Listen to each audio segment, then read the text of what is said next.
하는 것은 큰 위안입니다.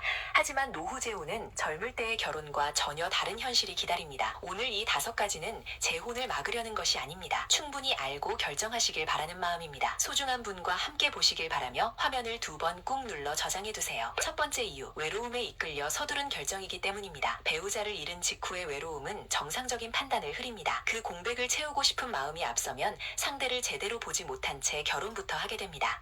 함께 밥을 먹고 말동무가 생겼다는 안도감이 사랑처럼 느껴지기도 합니다.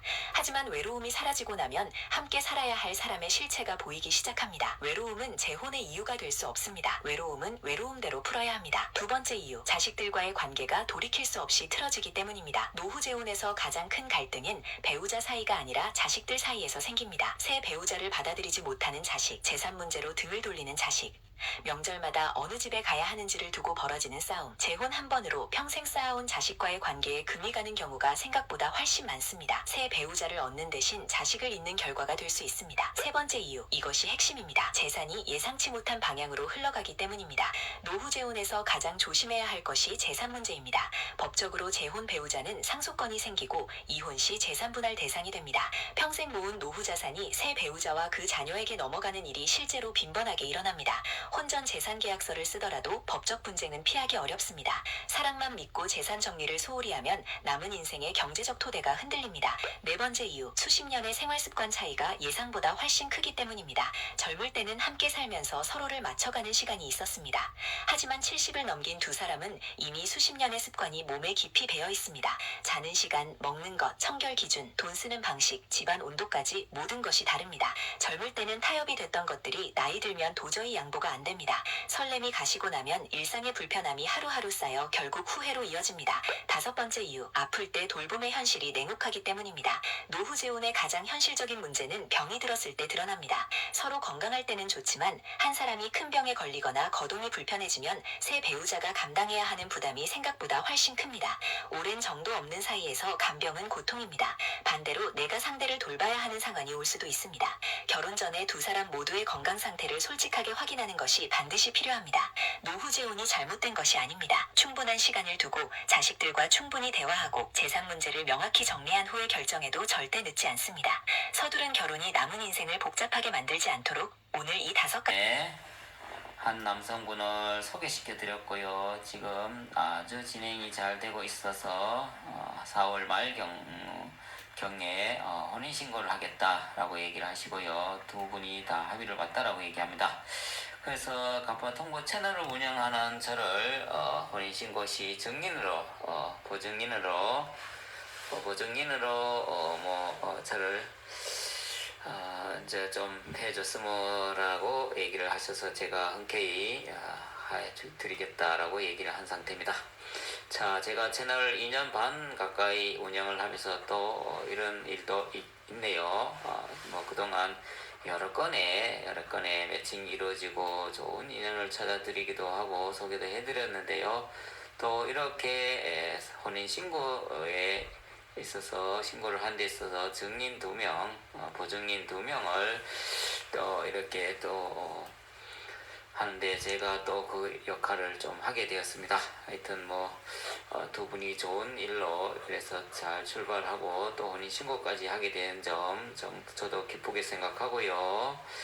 정말 우리 남성분, 여성분 이분을 통해서 좀 동기부여가 되었으면 좋겠습니다. 정말 서로 부족하거나 한 것을 이해하고 서로 배려하고 존중해주는 그런 마음이 있었기에 가능하다라고 생각하고요. 자, 이 두 분의 제가 좀 얘기를 좀 들어보니까 남자분도 정말 간절하게끔 정말 살 사람을 좀 해달라, 연애하거나 만나거나 이런 분도 있겠지만은 저는 정말 꼭 함께 할 사람, 끝까지 갈 사람을 좀 해주세요 라고 저한테 의뢰를 했고요, 남성분이.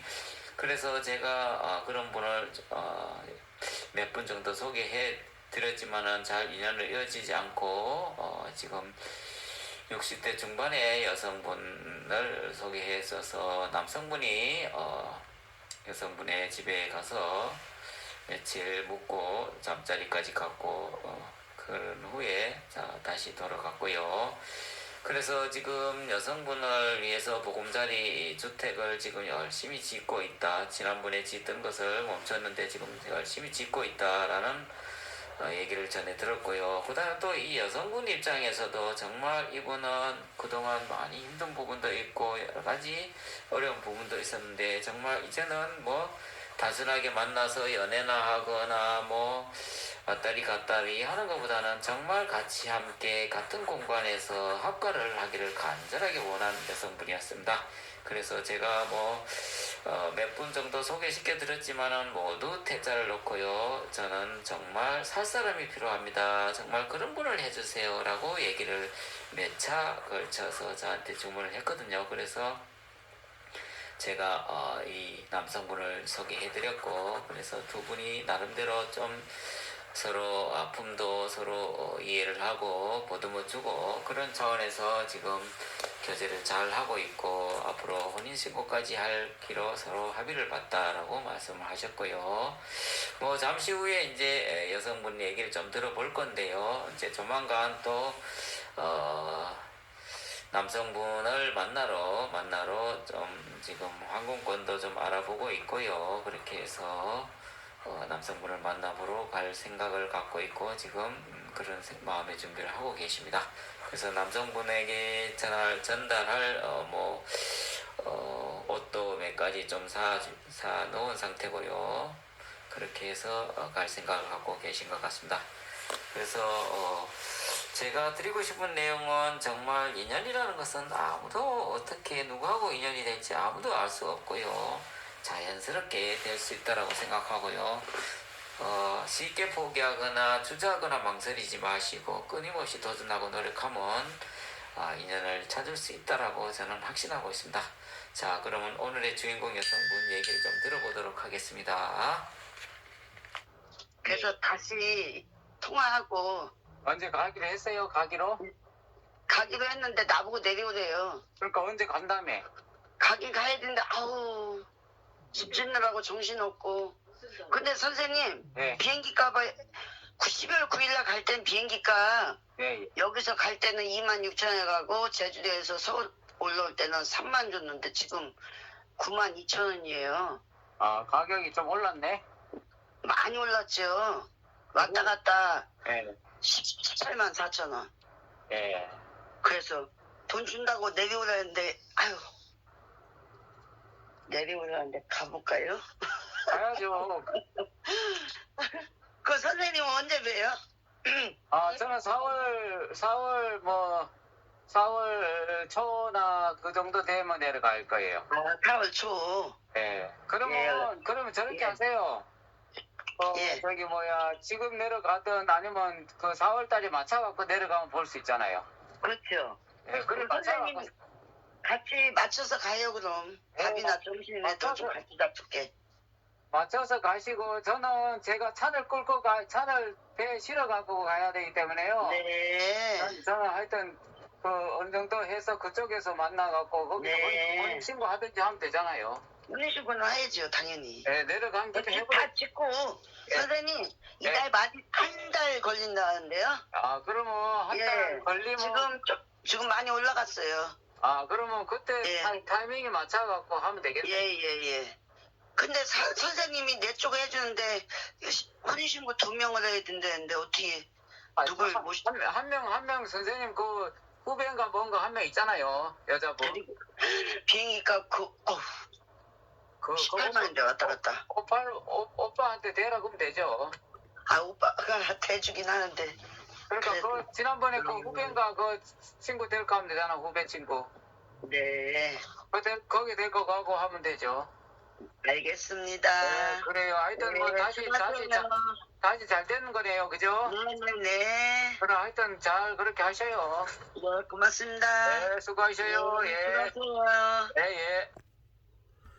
지금 여자 얘기 들어보면은 비행기값 돈 그러는데 남자는 어떻든 제주도에 지금 집을 짓는다 그러고 땅이 1,000평 있다 그러고 지금 만난 지 1개월밖에 안 돼가지고 뭐 뿅 갔다 그리고 뭐 같이 혼인신고 올린다 그러고